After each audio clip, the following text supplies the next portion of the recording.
Cobra interview February 11, 2016. Question: do we have a fixed number of soulmates? Answer: the number is not actually fixed, but it doesn't change much. Basically the number is based on beings that emerged together as a soul family from the galactic central sun millions of years ago, but there are certain factors which could change the number of soulmates. Question: okay, so if there are strong new compatibilities or incompatibilities, somebody could be a new soulmate or not be a soulmate anymore? Answer: it is possible in some rare circumstances that somebody who has been a soulmate is not anymore, and the other way around. Question: can you say how many we have roughly, on average? Answer: I would say 1 or 2 dozens, 12 or 24 is a good symbolic number. Question: what is the true ascended archetype of Goddess Bastant? Answer: her true ascended archetype is a being full of power and stability.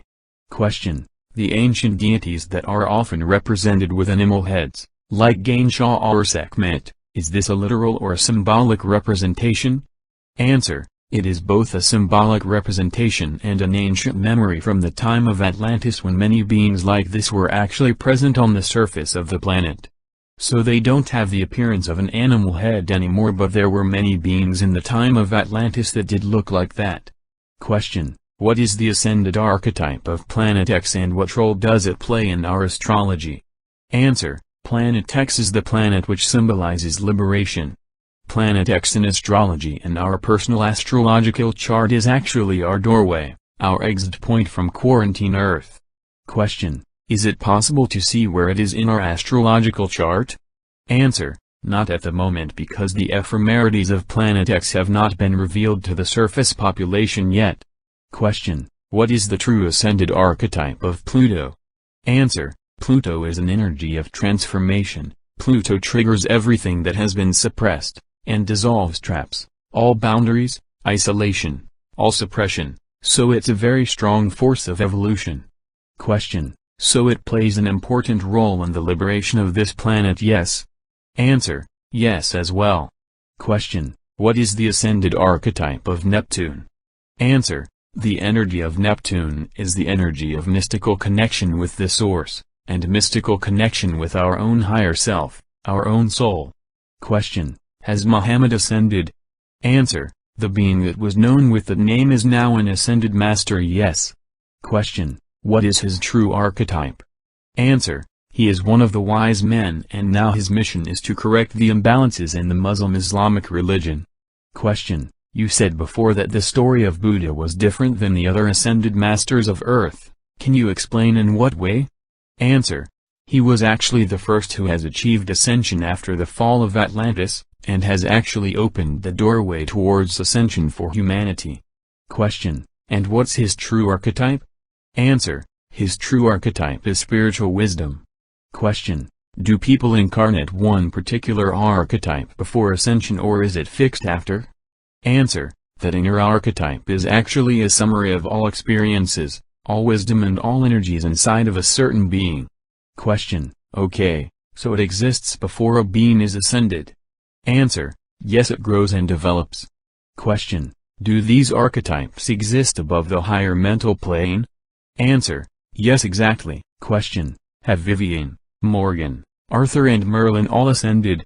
Answer: yes. Question: do they play a role in the liberation of the planet right now? Answer: most of them, yes. Question: in what way?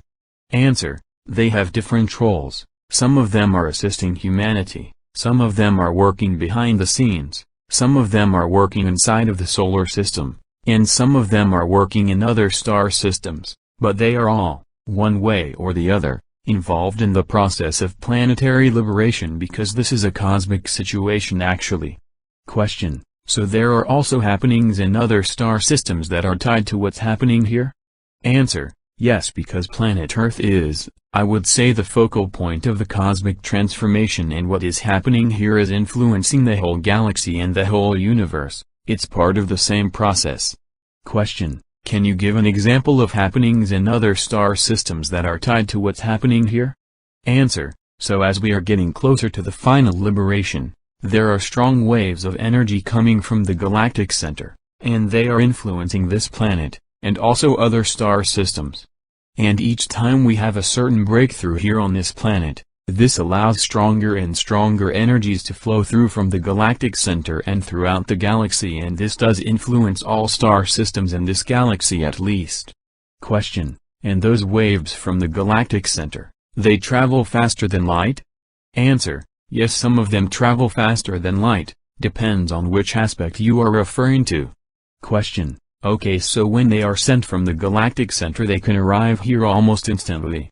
Answer: yes, those who are, I would say, the Tachin waves, and other aspects which are not tied to the physical plane, they arrive here immediately. Question: okay. And for some of them it can take time for them to arrive? Answer: on the physical plane what we are experiencing is actually a result from the past galactic superwave, because the distance between this planet and the galactic center is roughly 25,000 light-years, and this is approximately the same as the time for one galactic cycle. So what we are experiencing on the physical plane is the previous galactic superwave, and what we are experiencing on the higher planes is this current galactic superwave. Question: okay, that's why we are 25,000 light-years away from the central sun. Answer: yeah, it's not a coincidence. Question: okay. And those physical particles from the central sun, what are they and what do they do? Answer: they are protons, electrons, all those particles that physicists know about, and what they do usually when the galactic superwave comes, they increase the activity of all the suns, all the stars which come on the shockwave front of the galactic superwave, and when those suns get more active they of course influence the climate of the planets and solar systems connected with those stars. So every 26,000 years we have a quite strong shift, planetary shifts and other disruptions on the planet. Question: when did the resistance movement agents start to be infiltrated on the surface? Answer: actually there were a certain small number of agents infiltrated in the late 1970s. It was not resistance movement, it was its predecessor, the so-called organization, but real infiltration started to happen around 1998. Question: and are they infiltrated in political and corporate networks? Answer: they are infiltrated everywhere: politics, banking, technology, development, secret service, military, everywhere. Question: and is their number progressively increasing?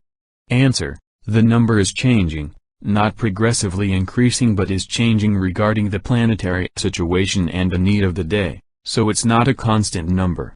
Question: are fairies all female or are there some males also? Answer: there are both female and males. Question: what was the Big Bang exactly? Answer: the Big Bang was the beginning of this cosmic cycle when the universe emerged from the singularity as a part of the out-breath, a result of the dynamic interaction between the source and contingency. Question: okay, so it was the beginning of this expansion cycle or the beginning of this universe? Answer: it's the same. Question: was the Earth really created like mainstream science explain? Answer: yes, quite much. Question: the archangels that disconnected from the source 8 million years ago, where did that happen? Answer: this happened in the Orion star system. Question: in which star exactly? Around Rigel? Answer: the whole Orion system was involved in the process. Question: you said there are two currents of evolution, one coming from matter and the other one coming from spirit. In the one coming from matter, did humans really evolve out of monkeys? Answer: not exactly. There were a lot of DNA and genetic engineering by various extraterrestrial races, so the current theory of evolution is not exactly correct. Question: so is there a link at all with monkeys or none? Answer: there is a link but not as science tries to portray. Question: so the humanoid archetype can happen in different ways, sometimes from spirit, sometimes in other ways, but it's a common result from various directions, yes? Answer: yes, exactly. The human archetype is just a body archetype and the soul inhabiting that body can be different, it can come from different streams of evolution. Question: the ET hostages that were released from Syria, have they gone off planet? Answer: mostly yes. Question: okay, and those who haven't, do they remain with Spetsnaz or what happens to them? Answer: No, of course not. They were transported into the resistance and some of them are assisting with the liberation process. Question: how long ago were the Cabal implants connected with the light workers' implants? Answer: they were always connected, but this connection was reinforced in 1996. Question: and this is for all star seeds or just some of them? Answer: all of them. Question: okay. But the non-star seed humans don't have this. Answer: it is not necessary because they are controlled anyway easily, so there was no need for the dark forces to implant them to such a degree. Question: is there a limited amount of water on Earth or is there new water being created by nature? Answer: there is always some new water being created, and the total amount of existing water is circulating. Question: do all animals have one soul each, or does it happen that several animals share one soul? Answer: usually there is a group soul. Many animals have one group soul which then tends to incarnate in many bodies. Question: and it's the same for plants? Answer: yes, exactly. Question: can you talk about the history and role of the Betelgeuse star system? Answer: that star system was always a very important stronghold of the light forces and was one of the major forces of attempting to heal the darkness of Orion, so it has a very important role in trying to resolve the problem of darkness in this universe. Question: and so there's the opposite on the other side, the Rigel star system which was the dark forces stronghold, and the Stargate in the middle, yes? Answer: yes, exactly. Question: and the is making the transmutation of the two? Answer: yes, exactly. Question: and can you talk about the role of the North Star system?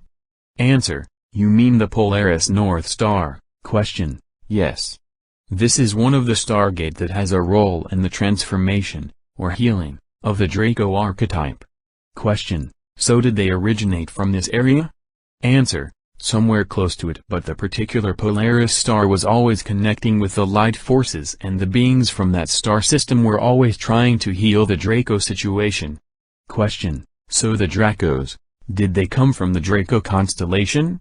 Answer: yes, exactly. Question: can you talk about the role of the Antares star system? Answer: the purpose of this star system is to transform reality into oneness. Question: when did the Order of the Star first arrive on this planet? Answer: it was actually beings that were arriving for millions of years, and the last wave of them came 25,000 years ago, but the actual Order of the Star was formed on Atlantis, I would say about 15,000 years ago. Question: so during the quarantine? Answer: yes. Question: so this is at the time that they built the Sphinx? Answer: yes, exactly. Question: can you talk about the role and history of the country of Tartaria? Answer: what would be the specific question about Tartaria? Question: it seems that they were erased from history books. Did they play a role for the light? Were there survivors from Atlantis there, or things like that? Answer: not survivors from Atlantis, but there were very strong positive occult groups that were working against the Khazarians. Question: can you comment on the story about the Cabal trying to shoot a sphere lightship in December 2014 just before the spheres established a barrier around the solar system? Answer: I would say most of that story is true. The Cabal always have a tendency to shoot at extraterrestrial crafts and extraterrestrial objects. And of course this backfired. You probably know the story. Corey Good has described this in details and most of that is correct. Question: when did the Antarctica continent freeze? Answer: actually there were phases and periods when it was frozen and when it was unfrozen, and it has been under ice for quite many hundreds of thousands of years. Question: and are there still some parts which are inhabitable now, or is it all frozen? Answer: most of it is frozen, not all of it, but most of it is under the ice. Question: and the Cabal has a strong presence there? Yes. Answer: I would say certain factions of the Cabal have a certain presence there, but much less than in the past. Question: do the light forces also have a presence there? Answer: oh yes. Question: Agartha, ET bases, both? Answer: both and other things also. There is a strong presence of the light which is not yet to be revealed. Question: does Yaldabaoth interfere directly with the surface population? Answer: In a way yes, because all the plasma plane here is part of its body, and it's moving its body to, I would say, strangle humanity. Question: does it target specific individuals sometimes, or is it just attacking the general population as a whole? Answer: basically attacking the whole population, and it's using its minions to target specific individuals. Question: who made the crop circle response to the Arecibo message?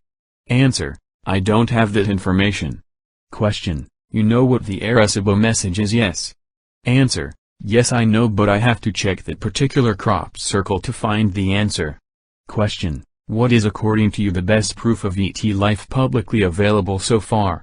Answer: there is no proof available in the public because it has been suppressed, but the best possible argument in the favor of ET presence is that we have approximately 100 billion galaxies, and each of them has 100 billion stars, and of course many of them have uninhabitable planets, and it would be absolutely almost impossible that sentient life would not be discovered there, or would not be evolving there. So I would say it is extremely unlikely from a scientific point of view that life did not evolve elsewhere in the universe. But for the proof we will have to wait a little bit longer until the cabal doesn't have as much control as it has right now. Question: throughout the world there are many ancient constructions with stones that are too big for humans to carry, or cut so precisely that our present tools cannot do it. How were they done and by who? Answer: there were many races in Atlantean and post-Atlantean periods that were building those. Some of them were part of the surface or subsurface populations, and some of them were part of the extraterrestrial forces that were interfering with the surface of the planet. Question: the Vatican owns several space observatories throughout the world. What's behind this? What are they doing with it? Answer: the Jesuits want to assist in maintaining the quarantine state of planet Earth, and they're using those observatories to just keep themselves in the loop. Question: China has announced recently that they're building a big radio telescope, and they're saying that it's to look for ET life. What's behind this? Answer: they would like to push towards disclosure. There are dragon forces inside China that would like to have full disclosure as soon as possible. Question: can you talk about Alexander the Great's role in history? Answer: he was an agent of the light forces, and wanted to expand the civilization, and actually because of his presence there, I would say, the evolution of Europe and Western Asia, when he conquered the land, has been accelerated quite much. Question: when you say he was an agent of the light forces, was he a star seed or was there a more direct connection? Answer: he was a star seed, yes.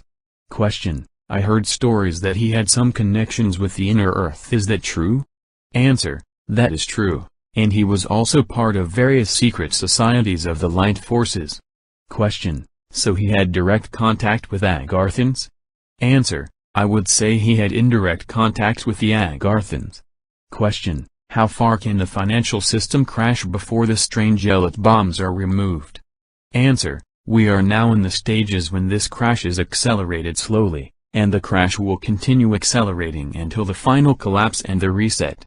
Question: and is the financial crash being slowed down or postponed because the strange Elite bombs aren't removed yet, so it could trigger some retaliations from the cabal if it crashes too much?